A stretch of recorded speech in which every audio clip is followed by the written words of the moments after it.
My best friend of 22 years accidentally destroyed my marriage in about 4 seconds on a Thursday afternoon, and the worst part is he didn't even know he'd done it until I told him. He was trying to be helpful. He was trying to do the thing I'd asked him to do. He just said the wrong 4 words in the wrong order, and I heard them, and something locked into place in my chest that I haven't been able to unlock since. The 4 words were, "She wasn't there, though." He said them casually, like a footnote, like he was adding a small correction to a story that was otherwise fine. He had no idea those 4 words were a door swinging open onto something I hadn't known I was standing in front of. I kept my voice level for the rest of the phone call. I finished the conversation and said I'd see him Saturday and hung up. Then I sat in my truck in a Home Depot parking lot in Des Moines, Iowa, on a Thursday afternoon in September, and I stared at the windshield for a long time and thought about what my life was now. My name is Scott. I'm 42 years old. I own a residential contracting company. Have for 12 years, started it with a truck, a trailer, and about $8,000 I'd saved working for other people since I was 19. We do new construction and renovation, mostly single-family residential, mostly the west side of Des Moines and the suburbs out toward Waukee. I have 7 full-time employees and a handful of subs I trust, and the business has grown steadily in a way that I'm proud of because it came from showing up every day and doing the work, not from any particular cleverness on my part. Her name is Rachel. She's 39, a high school English teacher at a school in the Urbandale district. We met in 2014 at a barbecue at my friend Todd's house. Todd being the same friend who would eventually and accidentally tell me everything, which is its own terrible irony. Rachel was there with a mutual acquaintance, sitting at the end of a picnic table reading an actual physical book while the party went on around her, which told me everything I needed to know about her in about 10 seconds. I sat down next to her and asked what she was reading, and she told me. And then we talked for 3 hours, and I forgot to eat, and by the time I remembered the food was gone. We dated for 2 years, got married in the fall of 2016 at a small ceremony at the Des Moines Botanical Garden. Her idea, beautiful space, 80 guests, October weather that cooperated exactly once in its life. We bought our house on Urbandale Avenue the following spring, a 4-bedroom colonial with a finished basement and a backyard that backs up to a greenbelt, the kind of property that requires constant upkeep and that I was well equipped to provide, which is maybe the most specific thing I've ever said about my own value in a marriage. 8 years. We'd been through a lot of the real stuff together. Her father's illness in 2019, my business nearly going under during the pandemic year, a miscarriage in 2020 that we'd handled together in a way that I'd thought had made us closer. 2 cats named Brisket and Cornbread, which she'd named and I'd accepted because she was right about the names. A house that we'd renovated in stages over the years until it looked almost exactly like what we'd imagined when we bought it. A life that felt built rather than just accumulated. My flaw, and Rachel had been clear about this across 8 years, in the direct way she was direct about things, is that I assume competence and self-sufficiency from everyone around me, including her, in a way that can read as not caring. I don't ask how people are doing as often as I should. I problem solve when I should be listening. I assume that if something is wrong, the person who's wrong will tell me, because that's how I operate, and I have always incorrectly projected it onto others. Rachel had told me more than once that she needed me to check in more, to notice more, to ask more questions. I'd improved in bursts and then let it go, and she'd remind me, and the cycle had repeated. I thought I'd been getting better at it. I was wrong, or I was too late, or both. The first thing I noticed was in June. Rachel had a colleague at the school named Paul Garrett, who taught history and had been there about 3 years, a few years older than me, early 40s. He'd come up in conversation occasionally over the past year the way teacher colleagues do, departmental politics, a funny story from a staff meeting, someone who had an interesting perspective on a curriculum debate, just a name in the background noise of her professional life. In June, she started mentioning him slightly differently. Hard to put a precise description on it. The frequency was about the same, but the texture was different. She'd quote him more specifically, remember details about his opinions, describe conversations in a way that had more color and detail than the way she usually described conversations with coworkers. I noticed it as a shift, and then I looked for the explanation that was easiest to accept, which was that she'd grown closer to a colleague professionally and was engaged by the collaboration. That happens. I filed it there. What happened in July was more specific. She started going to school on Saturdays. She said it was the new AP curriculum rollout. She was on the implementation committee and they were doing Saturday sessions through the summer to prepare materials. I had no reason to doubt this. Schools do this kind of thing. Curriculum work happens in summer. I accepted it. But she'd come home from these Saturdays in a particular mood that I couldn't quite name. Lighter. More animated. The kind of lightness that you recognize because you used to produce it in each other and then at some point stopped being the source of it in each other's lives. And when you see it coming from somewhere else, you don't immediately know what you're seeing. I thought she was just enjoying the work. I thought the collaborative project was energizing her. I told myself this and got back to my own week. In August, I noticed her phone had a new pattern lock instead of the PIN we'd both known for years. I noticed it because I'd picked up her phone from the counter to check a text from her sister that had come in when Rachel was in the shower. Her sister sometimes sent things to both of us, and the old PIN didn't work. I put the phone down and forgot about it for 3 days, and then remembered and told myself I'd mistyped it. There was also a name change in her contacts that I saw completely by accident. Her phone was on the kitchen counter, and she got a text, and the preview showed the sender as P with no last name. She'd always kept full names in her contacts, first and last, because she said it was the only way to keep track of the volume of people teachers accumulate over a career. A single initial meant someone had been renamed. I saw it and said nothing and thought about it for days. The thing I should say here is that August and September are my busiest season. End of construction season. Everyone trying to get projects finished before winter. The days are long, and I'm usually managing 3 or 4 sites simultaneously and working 6 days a week. My head was elsewhere in the way it gets elsewhere in September, and Rachel knew that, and maybe she knew it well enough to know that September was safe. By September, I was paying attention in a way I hadn't let myself pay attention before. The Saturday sessions had continued into September, which she said was because they'd gotten behind and needed to finish the materials before school started. School had already started. I did not say this out loud. I thought it, filed it, and watched. The specific thing about suspicion when you're trying not to become someone who acts on suspicion is that it colonizes ordinary thinking. I'd be on a job site doing a walkthrough with one of my crew, talking about framing or drywall or a plumbing rough-in, and underneath the professional conversation, I'd be running a parallel calculation. The Saturday sessions, the single initial, the changed lock pattern, the name that had appeared with more texture in her conversation. Building a case I didn't want to build, and tearing it down and building it again. I've been in construction my whole adult life. I know what a structural problem looks like when you're not ready to acknowledge it. The hairline crack you walk past twice before you stop and crouch down and look at it properly. There's a version of willful not seeing that's about caution, about not calling something wrong until you're sure. And there's a version that's about fear. I was doing the second kind. The mundane center of it, the moment that captures what that whole period felt like, was a Wednesday evening in the second week of September. I was replacing the water heater in my own basement, which needed doing and which I'd been putting off for 2 months. And it's the kind of job that's uncomfortable and repetitive and gives your brain nothing to do except run. I was lying on my back in the utility room with a flashlight in my teeth and tools I didn't need yet laid out beside me. And I was thinking about Rachel. Not in an anxious spiral, just thinking. What she was doing upstairs, whether she'd eaten, whether she was happy, whether the distance I'd been feeling from her for months was real, or my imagination, or something I'd caused, or something else entirely. Thinking about her the way you think about someone when you're not sure of the ground anymore. The water heater got done. I went upstairs.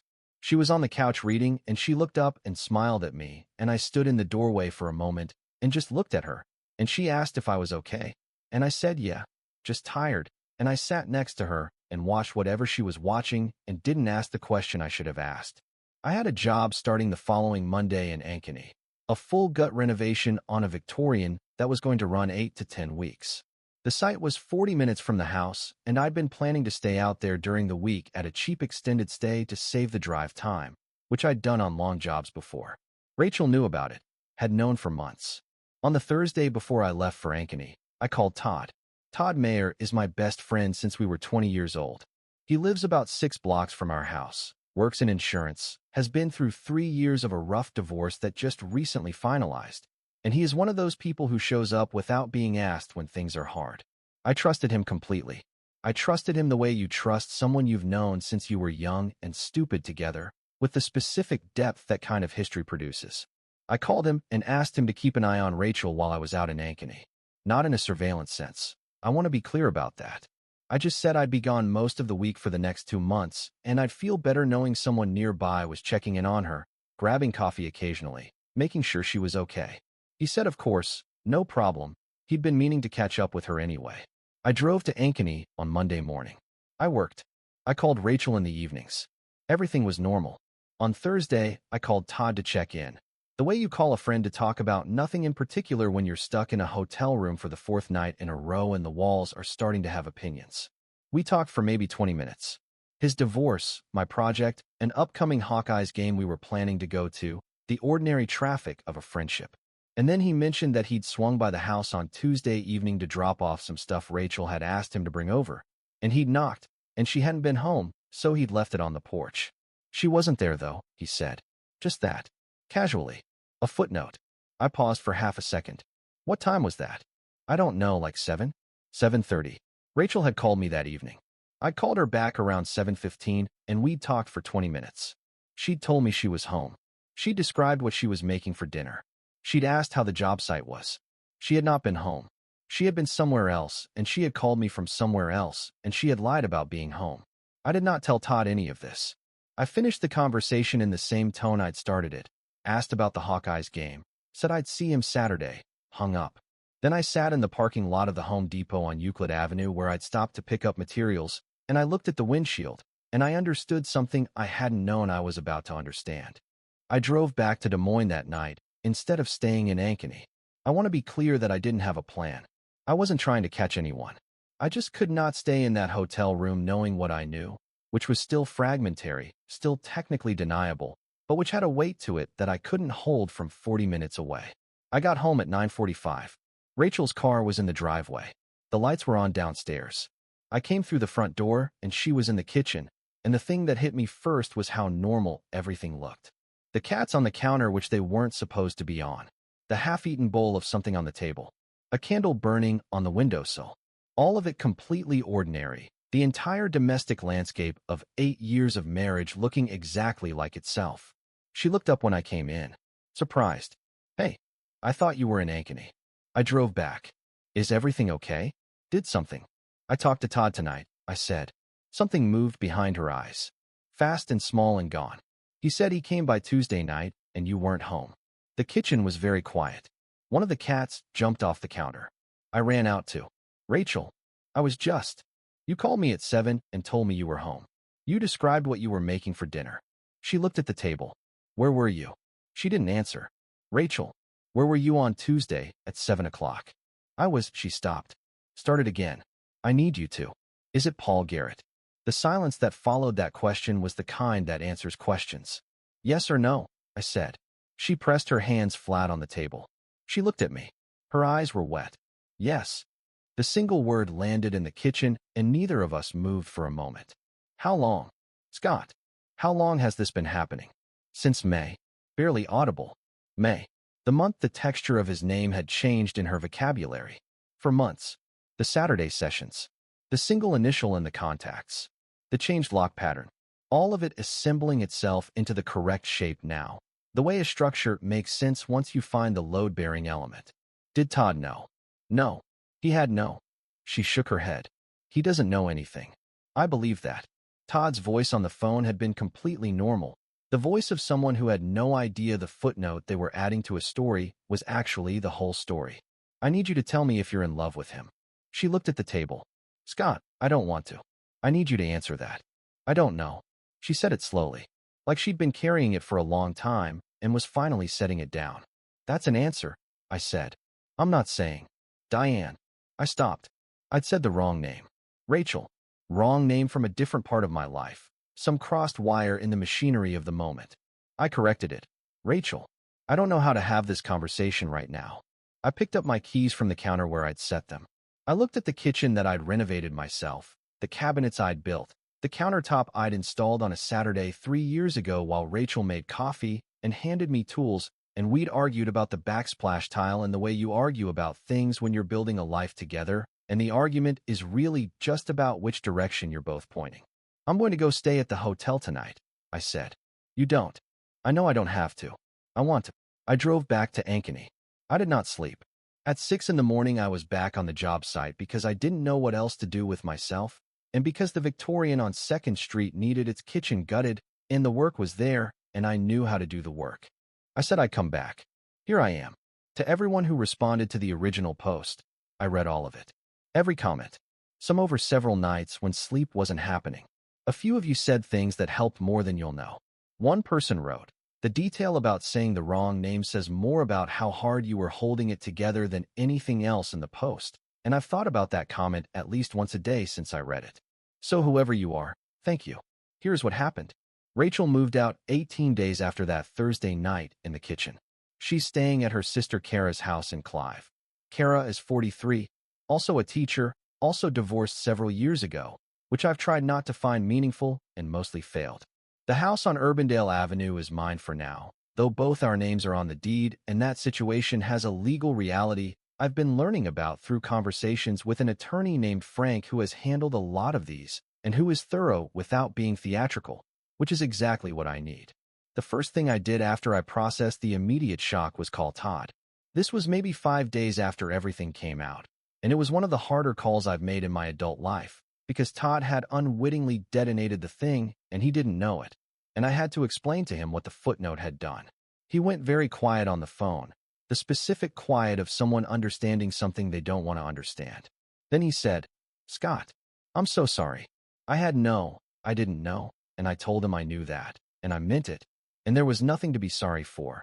And he came over 2 days later, and we sat in my kitchen and drank beer, and he didn't try to fix anything and didn't offer opinions I hadn't asked for, and just sat there, which is what I needed. He's been coming over on Sundays ever since. That's become the thing. Sunday evenings, my kitchen, beer and football, and a reliable absence of meaningful conversation, which sounds bleak from the outside and is genuinely restorative from the inside. I told my parents the following weekend. My dad, who is 71 and a retired contractor himself and the most practically minded person I know, listened to everything and then said, "You're going to be okay. And I know that sounds useless right now, but you're going to be okay." My mother cried and made a list of things she was going to cook for me, which arrived in a cooler on my porch 3 days later and which I've been eating my way through with a gratitude I don't have the right words for. Rachel's family is her business to handle, and I've stayed completely out of it. Her parents knew me well, had known me for 8 years, and the one time her mother called to say she was sorry, I thanked her and meant it, and we haven't spoken since. My crew at work has registered that something is wrong through the usual signals. I'm less talkative. I'm at the site earlier than usual. I've been taking on more physical work than a business owner needs to be doing. My site foreman is a guy named Dale who has been with me for 9 years and who communicates primarily through facial expressions and perfectly timed silences. And he has communicated his awareness and his support entirely without words, which is somehow perfect. The complication nobody saw coming, and this one is layers I'm still sorting through, is Paul Garrett's situation. Paul has been teaching history in Urbandale for 7 years. He is, from everything I've been able to determine without going looking for it, a well-regarded teacher and a person who had, until this year, a long-term girlfriend named Andrea, who everyone who knows them seems to have assumed he would eventually marry. Andrea found out about the affair in the same week I did, apparently through a completely separate route that I don't know the details of and haven't tried to learn. She and Paul have broken up. I know this because Todd told me, and Todd knew because his insurance clients include someone connected to the school, and small Midwestern cities have the information flow characteristics of small towns regardless of their technical population size. I did not seek out Andrea. I have no plans to seek out Andrea. We are two people who got hit by the same thing from different sides, and I hope she comes through it okay, and beyond that it's not my place to insert myself into her situation. What I did not expect, and this surprised me, is that Paul Garrett sent me a letter. A physical letter, handwritten, mailed to my business address. I almost didn't open it because I didn't recognize the handwriting and the return address was just initials. I read it. I'm not going to reproduce it here. I'll say that it was written by someone who was trying to be honest without being self-serving and who was not entirely succeeding at either, which is probably about the best you can hope for in a letter like that. I read it twice. I put it in the top drawer of my desk at the office. I haven't responded and I don't plan to. There's nothing he can say that changes what happened, and there's nothing I want to say back that would leave me feeling good about myself. The inside of it. The first morning back on the Ankeny job site after everything came out, I woke up in the hotel at 5:15. I always wake up early, job site hours are in my bones. And for about 30 seconds, I was just a man waking up in a hotel room. Normal. Unloaded. And then memory came back in the sequence that it comes back, and I lay there and let it arrive. I've started calling this the 30-second window, the space between waking and remembering. It's gotten slightly longer over the past 4 weeks. Maybe 45 seconds now. I'm told this is progress. It doesn't feel like progress from inside it, but I'm choosing to believe the people who say it is. I went back to the house for the first time after Rachel had taken her things, and the specific detail that got me was the bookshelf. She'd taken her books, which was right, and of course she had. But we'd been mixing our books on those shelves for 8 years, and their removal left gaps in a pattern I'd stopped consciously seeing. The way you stop consciously seeing things that have been there long enough. The shelves with their gaps looked like something was missing even before I knew what I was looking at. And then I knew what I was looking at, and I stood in the living room for a while before I went and did the thing I'd come to do. One of the cats stayed. Brisket, the gray one, the more standoffish of the two. Cornbread went with Rachel, which makes sense, because Cornbread had always been hers in the way that one of every pair of cats is more one person's cat. Brisket has been following me from room to room in a way he never did before, which I interpret as either feline solidarity or the fact that I'm now the only warm body in the house, and he's playing the percentages. Either way, I'll take it. I've been talking to him, which I also never did before, and he appears to have opinions about my situation that he's sharing through a combination of eye contact and yelling. And honestly, his approach to communication is not that different from Dale's, and it's equally effective. There's a radio station Rachel always had on in the mornings, one of those stations that plays a mix of everything. And I turned it on last week by reflex, the same muscle memory that turns a radio on in the kitchen on a Thursday morning, and a song came on that I knew she loved, one of her specific songs, and I stood at the counter with my coffee for about 30 seconds, and then I changed the station and made breakfast and went to work. Small impact. Expected now. Slightly better than the last one. I still buy 2 of everything at the grocery store sometimes. 2 yogurts, 2 apples, whatever. 8 years of shopping for 2, and the habit doesn't rewire in a month. I catch it most of the time. Sometimes I don't catch it until I'm putting things away in the refrigerator and I see 2 of something and I stand there for a second, and then I close the refrigerator and get back to the evening. Here is where I actually am. Rachel and I have spoken 4 times since she moved out. 3 logistics calls, the house, the cats, a shared credit card I hadn't canceled. Once, last week, a longer conversation that wasn't about logistics. She said things about how she'd been feeling for the past couple of years. Disconnected, unseen in the specific way she tried to explain and felt I hadn't fully heard. I listened. I didn't argue with her account because I think her account is largely accurate. I said something about the difference between contributing to a climate and choosing what to do in that climate, and she said she knew that, and there was a long silence, and then we ended the call. She has not asked about reconciliation. I don't know if that means she doesn't want it or that she doesn't think I'd be open to it. I haven't asked. I'm not there yet, in the sense that I don't know what I think about it, and I've made a deliberate decision not to pretend I know things I don't. I started seeing a therapist. Her name is Dr. Carol Whitfield.